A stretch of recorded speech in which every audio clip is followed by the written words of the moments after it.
Okay, so I have traced over my drawing with Micron. The only area and I'm starting to layer in lines to put in some values and to put in some smaller details. So I can get it to focus on that. So I put in my gear. I've sort of changed it up a little bit. I put my gear on the inside, my dad being a mechanical engineer, and I put my clock here. I added some detail. I'm probably going to add a little bit more detail to it, and I don't know what I'm going to put in here yet. I feel like when you look at that whole thing, I like how it brings focus into here, and I'm afraid if I put too many lines like out here where the iris color is going to get washed over this, I'm afraid if I put in too much color or value, I might just put in some very light. In fact, I think I will. So it looks like it's just bursting from here, but I'm not going to allow it to become quite as dark as what's sitting out there. So right now I'm just letting my pen really lightly, no real pressure on it, go into these areas just so they're not left empty. I'm gonna definitely pull. I don't like the pen is when it's going on the watercolor paper, it's nice because you can get really nice light textures. It doesn't want to go down into all of the small divots in the watercolor paper. Like you really have to force it if you want. Like I wanted something dark where the G was inside for the Freemason symbol, and so I did have to go darker and like push the pen harder there to get into those. Now I'm just letting it glide on the surface. Okay, I think that's better. Yeah, and then I'm going to try in here. I'm trying to create this sort of darker halo just on the edges here, and I'm going to cross hatch a little bit in here, but I don't want to do too much cross hatching. I'm going to do more like layering of these lines. I think I like how this is dark and then brings us in to this symbol. Okay, and I put my small rivets here like it is riveted together. Put my tape measure in there, and at this point is where I'm starting to, in here, play with the values by just layering lines. I also started putting in where the lid line is, which is becoming part of the sky, and a little bit, I'm gonna do something here like some type of tree or branch. I haven't yet map that out, so I'm not going to mess with that too much right now. But what I'm doing now is I'm starting to layer in values so it's not looking just so flat and empty. So I have my cityscape in below. I'm going to start adding in a little bit of value in there in the form of like hatching and cross hatching. I layered in some details, but they're all sort of like mono layered. So like there's no values that show that the buildings have any depth. And so I'm going to go through here, and on the pieces that go back in space, I'm going to add some shading to give them depth. It'll also create some more variety so it won't feel so plain, like where everything is the same value. I am going to be washing some watercolor on top, so we're going to talk about that next time. But right now I'm just trying to create some different values with my pen. So I'm shading. Down here is like bushes of like Central Park. We're seeing sort of like the treetops. I'm not trying to make them look really specifically like trees. I'm just hinting that this is something organic. It doesn't have the weight of and straightness of these buildings. So it does sort of give us the feel that we've got something organic here. This is water, so I just gave it some sort of textural lines in a few areas where it appeared darker. We've got the Statue of Liberty here.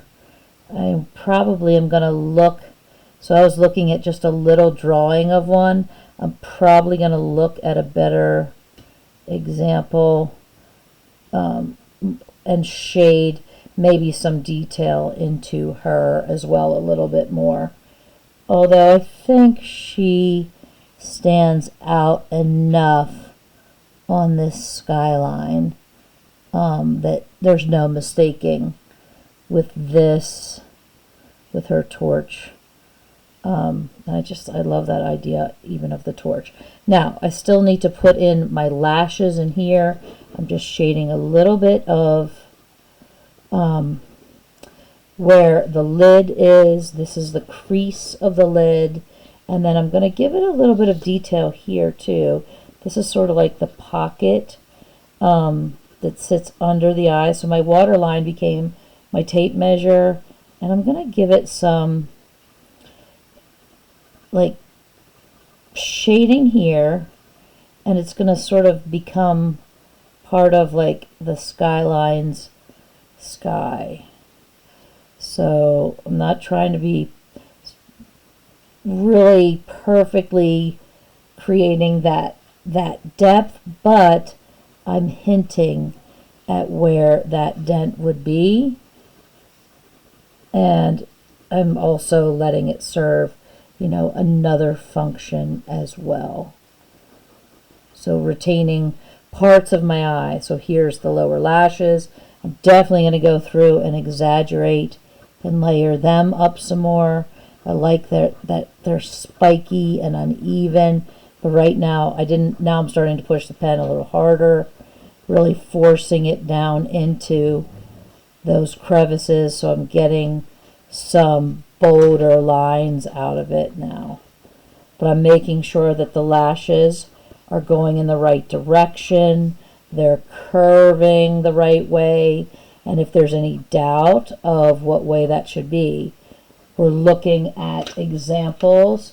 So when I do this, I have sources around, like I'm looking what direction do these lashes go, and I'm looking, I did have the top lashes sort of mapped out and drawn in, and I can actually still see where I didn't erase completely. I'm not sure if you guys can see it, but I'm going to start putting those in, and I'm going to be building some type of like trees. So when I'm starting these, remember I'm going to be putting that place where they change directions, where the lash is sticking out most, and then I'm going to start putting the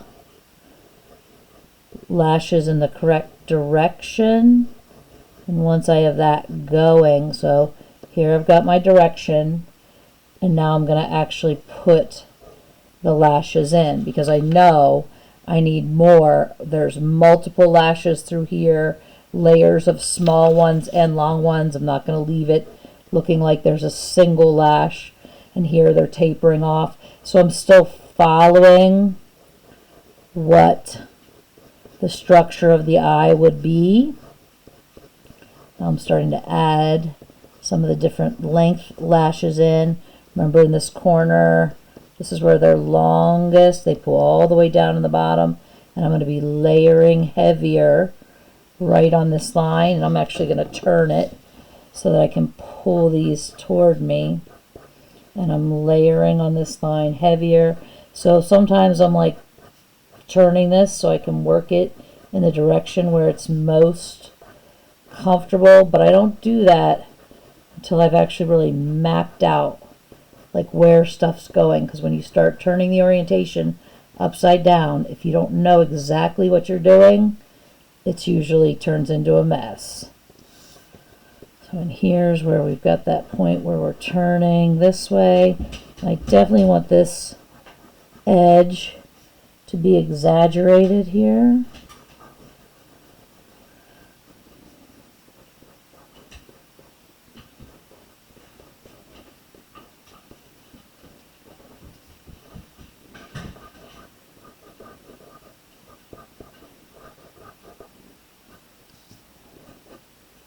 Okay, now let's take a look at it from the front.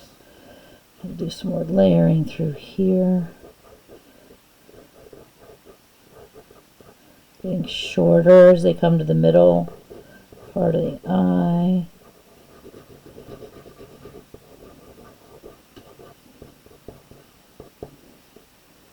Okay.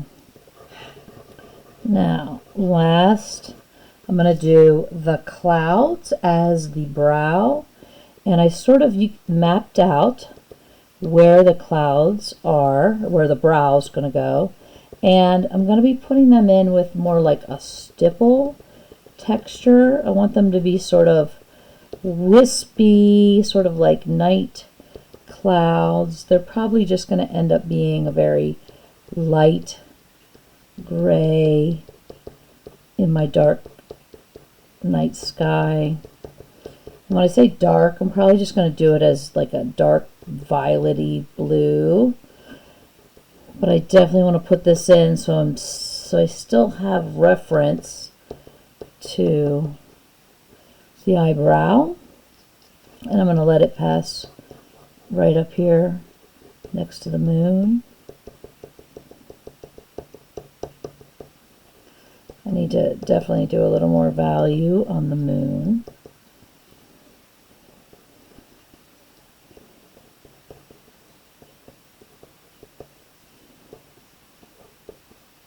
But I'm not like trying to make every lash or every, brow hair. This is turning into a cloud. I'm going to let it pass behind the moon. And I started to like exaggerate parts of the moon and started to do some shading.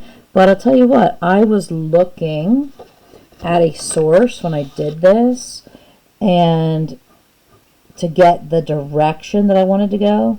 Now I'm going to exaggerate the edges a little bit, and I haven't yet decided if I'm going to do my moon like a sort of traditional yellow or if I'm going to do it a gray. I think because I drew it with a character's face, like because I wanted to show sleeping, which was part of my quote, I am going to probably do it in yellow, and I exaggerated the lashes. And this is my dad's constellation, and I actually drew like a traditional looking star for where the stars of the constellation were. All right. So now I'm looking to see value-wise. I think I'm going to leave this part the way it is for right now. I have one more part that I really want to think about. I haven't decided exactly what I'm going to do, but I feel like I want to do some type of detail here. So whether it's decorative and relates to this, or whether I find something else. Like I still wanted to put a soccer ball in here somewhere, but I just haven't yet figured out like where that would be, or like I'm not sure. It's like I kind of like this, but those are like the decisions you then start making when you start putting in values. Do you have enough? Have you filled the page enough? And I think I have filled the page enough. So maybe I'll just do like a detail here. I'm going to look through my sources again, see if there's anything that comes up that strikes me that I haven't done yet. And that is it. So when you get to the pen, you're tracing out, then you're shading in areas, putting in those details that make sure we still read this as an eye. And when you're done, photograph and submit.